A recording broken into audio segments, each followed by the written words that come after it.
So picture this. A young exile in the early 2000s completely in awe with the brand new Xbox 360. The exile now reaching his 4th year in a row without the need for a diaper. His parents were very proud, by the way. You fuzzy little sweetie pie. Wants nothing more than to lay his comically little mitts on the next gen console.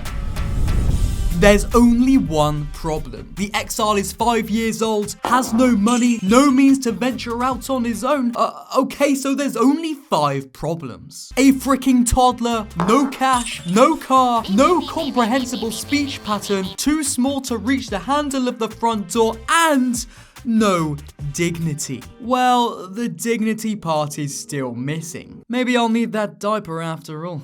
But fear not, viewers, for the young exile was not left completely in the dust. One fateful morning brought this young boy into possession of an artifact that, much like a trusty steed, would later go on to send him down a path shaping him into the man he is today. Me.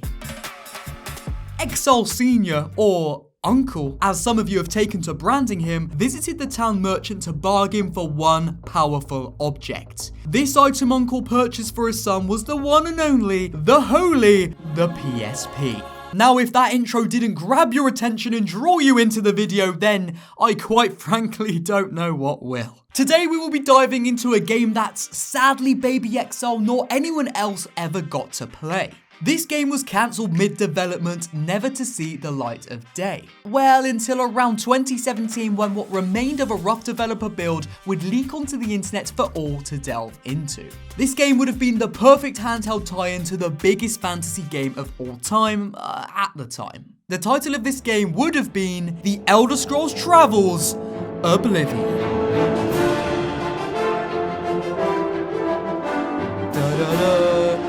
Yeah. The Elder Scrolls Travels: Oblivion was set to be a PSP exclusive that would have its own self-contained narrative within the world of Tamriel, taking place around the same time frame as The Elder Scrolls 4: Oblivion. From what we can gather from this unreleased build, the story would center around the same Oblivion crisis as the series' mainline title, though this version would be set in a completely different province, High Rock.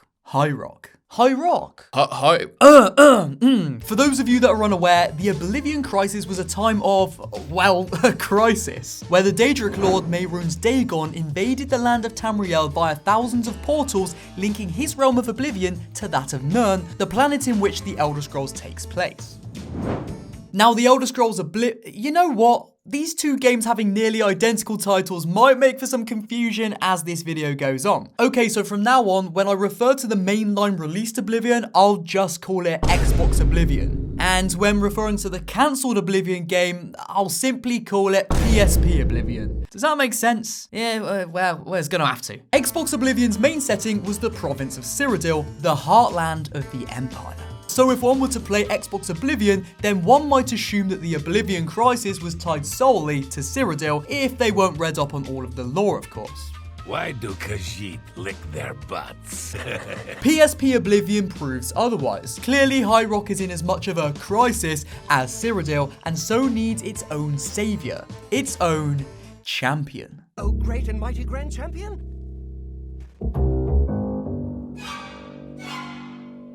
Although virtually nothing is known of the main plot the game would consist of, aside from the obvious Oblivion Crisis, by exploring the zones and dungeons and speaking to NPCs, we can piece a few things together. 1. You, the player, would go on to be known as the hero of Ralta after saving the city, seemingly drawing parallels to Xbox Oblivion's protagonist, the hero of Kvatch, who gained the title in a similar way. And 2. The game and its plot take place mainly around the city of Ralta. This city is never mentioned in any other Elder Scrolls lore or media, which means the developer likely came up with the idea for the city themselves.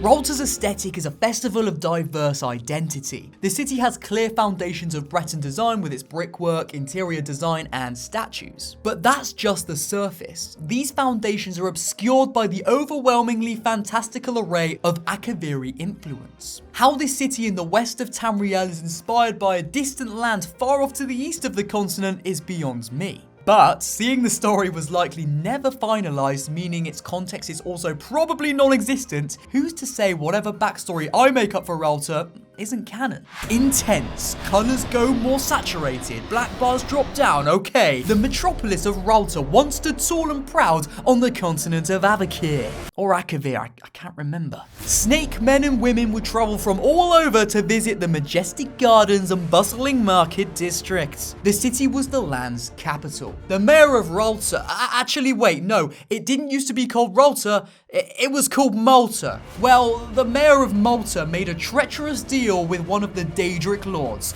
We know him as Sheogorath, but the people of Avakir knew him as, Neogorath. The deal was to make Roy, well, over here I guess we call him Troy, the richest man alive.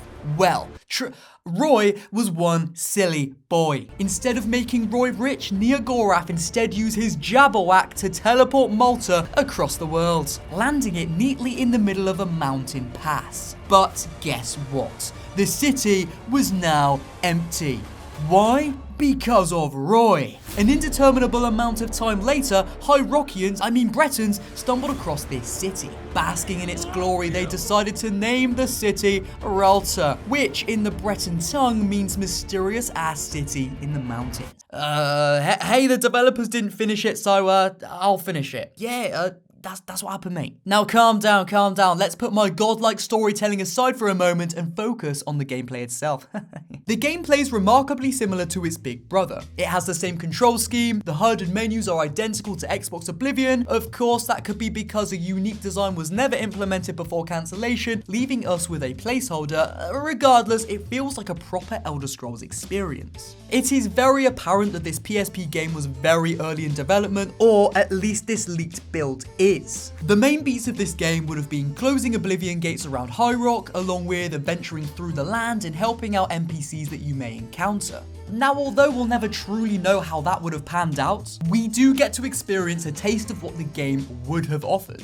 This build allows us access to the city of Ralta, including points of interest such as the Mages Guild, the Great Forge, and an empty tavern, to name a few. The realm of Oblivion is also partially at our disposal, though there's not much to do apart from cutting down the odd Dremora or Scamp. Scampy bastards. Oblivion is strangely connected by a wooden door to the Mages Guild. Now, like before, we could make up our own lore on the reason for this by explaining that a rogue mage used a spell, blah blah blah, but I don't think I'm fooling anyone, as these are clearly test cells connected by doors for ease of playtesting. Dungeons are pretty much taken right out of Xbox Oblivion. You start by exiting a cell as a prisoner and proceed through winding levels full of hostile enemies. If I were to hazard a guess, I would assume that upon further development, dungeons and caves would be more unique to PSP Oblivion setting, though at this point in implementing and testing, the developer copied existing Oblivion assets. Now, there's also a dense city to explore aside from Ralta. This city is undeniably reminiscent of Cyrodiil's Skingrad from Xbox Oblivion, but I have no idea whether that is what the city was meant to be, or again, assets were just used from Xbox Oblivion, brought in for the PSP just for playtesting.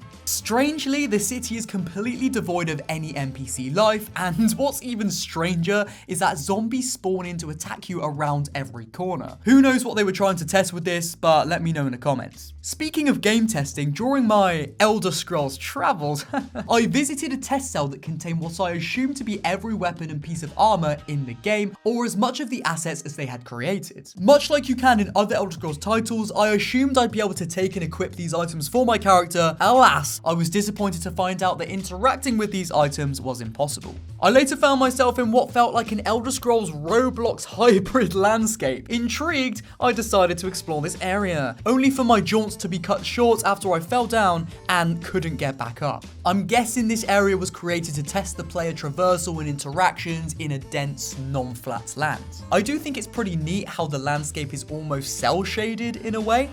Did I just say neat? Neat. What am I, Ross Geller from Friends? I honestly find it utterly fascinating to think about what could have been. If this game was fully realized to the end, I truly feel as if the Elder Scrolls Travels Oblivion could have been something special, and as much part of the Elder Scrolls series as any other game. I mean, sure, it would have been smaller, much smaller, but perhaps that could have been to the game's advantage. This game could have achieved something no other PSP game at the time had: a play-your-own adventure experience in your pocket. Whether it train, plane, toilet or main mode of transport. I had to make it rhyme, so. The Elder Scrolls Travel's Oblivion could have enabled just that. Another world to explore, another life to live. If you would like to check out this unreleased game yourself, a simple Google search will lead you to the game files, and then using a PSP emulator, you can then play it. And as you can see demonstrated here by whatever YouTube footage I credit, you can also transfer the files to the PSP console itself for the truest, closest experience you can get to what could have been. If you enjoyed this video, then consider subscribing. I recently made a video about another lesser known PSP game, Assassin's Creed Bloodlines, and what an occurrence that was. I love you guys. May the Father of Understanding guide us. I will see you soon. Goodbye.